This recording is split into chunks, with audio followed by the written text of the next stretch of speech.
The story begins in a male prison where inmates are exercising. Soon after, an alarm goes off instructing all inmates to return to their cells. One inmate blackmails Ethan Cole, a prison guard, into bringing him illegal items. "I need something from you, baby. Get it for me, you understand?" He threatens to expose Ethan if he doesn't comply. "Send my boy $500 with a transfer." He demands, "I'm trying to help you, man. What do you expect? I'm a criminal, baby." He warns Ethan that he will end up in the same prison and under his control. Feeling scared, Ethan fights back against the inmate, but gets badly hurt with a cut on his face. Later, he sees a doctor to check for a head injury and gets stitches. When Frank Dawson and other guards ask what happened, Ethan lies and says the inmate had been causing trouble for a while. "He's been giving me a lot of grief for a while," Ethan claims. He alleges that he merely asked the inmate to go back to his cell, but the inmate refused. Ethan pushed him, and then the inmate headbutted him in self-defense. To protect himself, Ethan used a nightstick on the inmate. "Well, son, your first mistake was allowing him into your space and not calling for backup," Frank advises.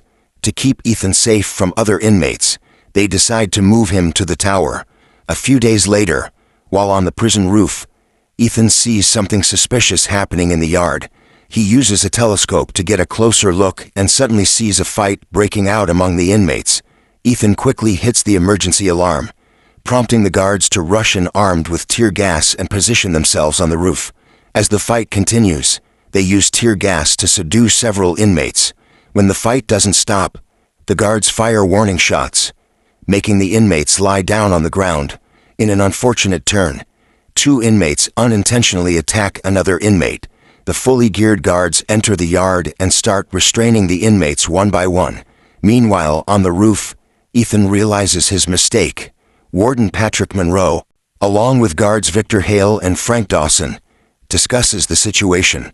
After the incident with Marcus Boyd, we felt it best to separate him from the inmates. Warden Patrick Monroe, furious, demands to know why Ethan was up in the tower and decides where to send him next. Frank explains that since Ethan was attacked and hurt, they believed it best to keep him away from the inmates. Victor suggests moving Ethan to other departments like receiving or discharge, or to patrol the perimeter. Frank continues to defend Ethan, warning that they will kill him if they get the chance, and you know it. Despite objections from Victor and Frank, Warden Patrick Monroe orders Ethan to be sent to the women's prison and calls for a lockdown to facilitate the transfer. "Those girls will be all over him, sir. That could create a whole new set of problems," Victor warns. If he can't be trusted not to provoke the inmates, then maybe he needs to find a different career. Warden Patrick Monroe insists it's the women's prison or he will be released. We follow Ethan after his transfer to the Crestfield Women's Correctional Facility, where he steps aside to let the female inmates pass. They make enticing moves towards him, with some even making suggestive gestures.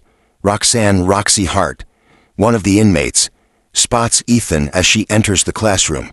Angela Navarro notices the overly friendly interaction between Ethan and Roxy and demands to know who sent Ethan to the women's prison.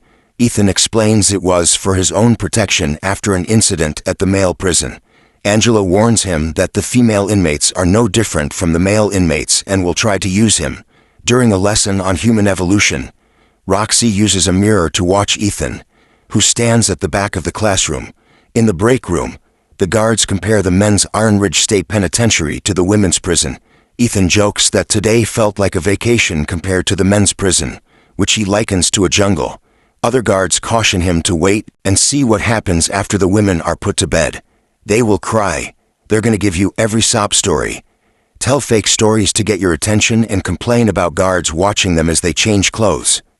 They explain, there are guards in uniform having relationships with inmates. It's not just men. Women can be just as predatory. They discuss the unique dangers of the women's prison and advise Ethan to act like a robot and strictly follow the rules. This prison is dangerous in a different way. At bedtime, they lock each cell one by one, until they discover an inmate with a confiscated phone.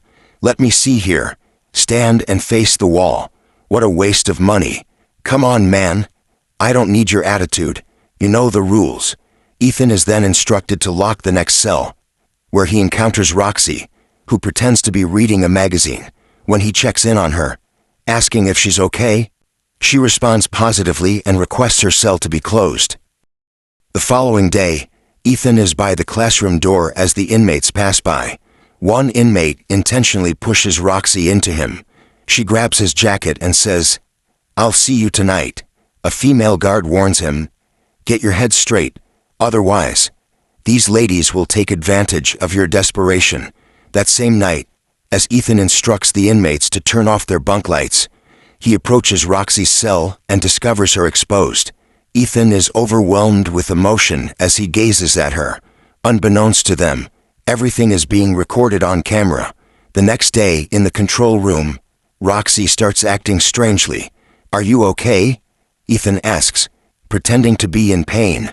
She requests to go to the infirmary. "I don't know. My side hurts." Ethan asks if she can walk or needs a stretcher. "I can walk," she claims, but on the way, she pulls Ethan under the stairwell where there are no cameras, an area that seems to be a spot for secret meetings. "There are no cameras here. Nobody can see us," Roxy insists. Ethan tries to resist for a moment but quickly gives in. Then Roxy turns violent, stabbing Ethan multiple times in the neck before screaming for help. "Help! Help!" It appears she is attempting to frame Ethan as the aggressor while claiming she was defending herself. She crawls out of the stairwell, screaming for help as if she wants people to think she survived an attack by a guard and that she was justified in her actions. Ethan's innocence and inexperience made him an easy target for the inmates accustomed to violence. "Isn't this a violation of her Miranda rights?" someone asks. "She's in prison. She doesn't have Miranda rights here. You have a lot to learn about inmates. There's an element of trust between the two of you that we do not share." They discuss the complications, pointing out that a corrections officer has been killed and posthumously accused of rape. "These girls have no options. I have a class to teach.